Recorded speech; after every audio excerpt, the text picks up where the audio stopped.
Hello, welcome to Bob's Dungeon. My name's Bob, I'll be your host. And in this video, I'm going to tell the story of one of the times I ran a funnel in the game Dungeon Crawl Classics. Dungeon Crawl Classics is a really cool game. It's got a really neat concept for its character creation, in which all of the players make up 2 to 4 characters. And these characters they make up are 0 level characters with no class. And they're just common, ordinary people. And they go out on this adventure. And at the end of the adventure, whether they succeed or fail, they should have enough experience to obtain level 1 and gain a class and then be proper adventurers. Now, the funnel, as it's called, as they go through it, their characters usually get killed right and left. And whatever they have survived is the characters they play in the game. Now, if you have more than one character, if your game master permits, you can play them both, or you can swap them out as you decide per game. So anyway, I've run several funnels in Dungeon Crawl Classics. I've never actually run a Dungeon Crawl Classics game where anybody has levels, which I'd really love to, but we just haven't got to that point yet. Every time we were going to get back together, things happen and we couldn't get the group together, and anybody that's gamed for years knows this struggle. So anyway, I was running a funnel and I was the game master. My players were my brother and 2 of his daughters, my nieces.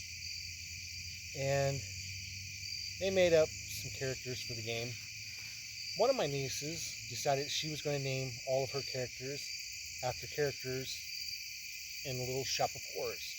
Little Shop of Horrors, for those of you that don't know, is an old black and white comedy horror film. And then later on, it was made into a musical stage show.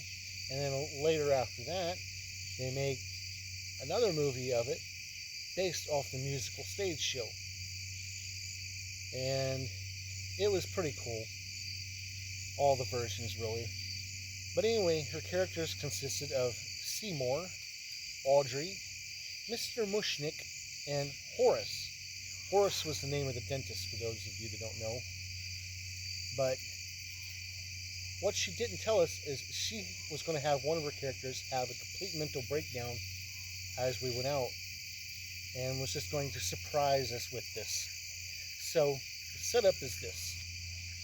These bandits kidnapped some kids from their village and were going to ransom them back.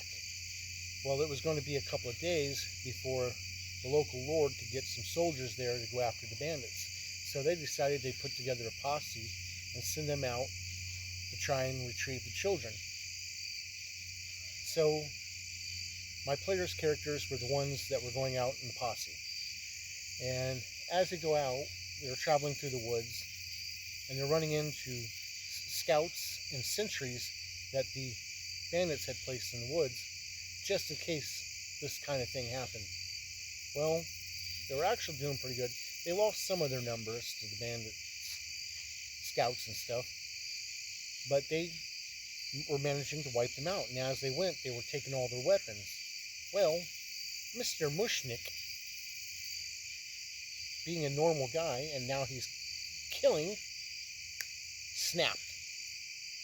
And he goes around and he starts cutting out the eyes and the tongues and the hearts and the hands of all these bandits they were killing and putting them in a bag.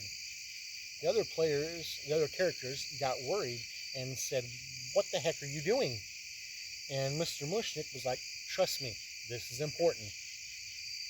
And they're like, "Well, we really kind of need him because we need numbers. But we're having a long talk when we get back to the village." So they go and they make it to the bandit camp. But along the way, one of the bandit scouts managed to get away and make it back to the bandit camp before them and alert them that indeed their worst case scenario was coming for them. And they had no idea what this posse was like, because these guys were taking out all their sentries. Well, with the captured children, they also had an ogre in chains. And they decided that they weren't going to deal with this group.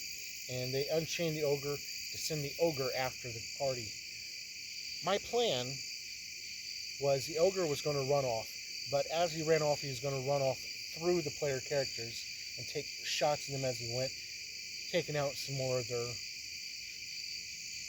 fodder in the funnel. So, what I did not count on was Mr. Mushnik. Mr. Mushnik stands in the way of the ogre and throws one of these body parts he had collected at the ogre. The ogre catches it, is a bit confused, but then he eats it, and Mr. Mushnik gives him another one and starts feeding the ogre these pieces he's collected. And in the process, he winds up befriending the ogre.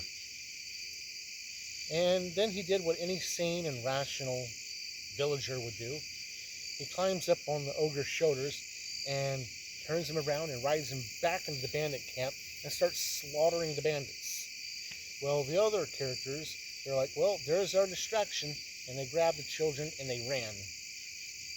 So they got a boys away, and they stopped to take a head count and make sure all the kids were okay. And all the kids were fine. They got them all. But then here comes Mr. Mushnik after he had dealt with the bandits. And he's taking this ogre back to the village. And the other player characters were like, no, we can't allow this. Mr. Mushnik is too far gone at this point. So they take out the bows and arrows that they'd stolen from the bandits, and they try to shoot Mr. Mushnik. Some of the arrows hit.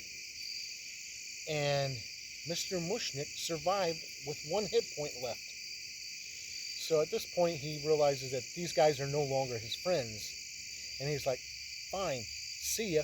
And he rides his happy little ogre off into the sunset.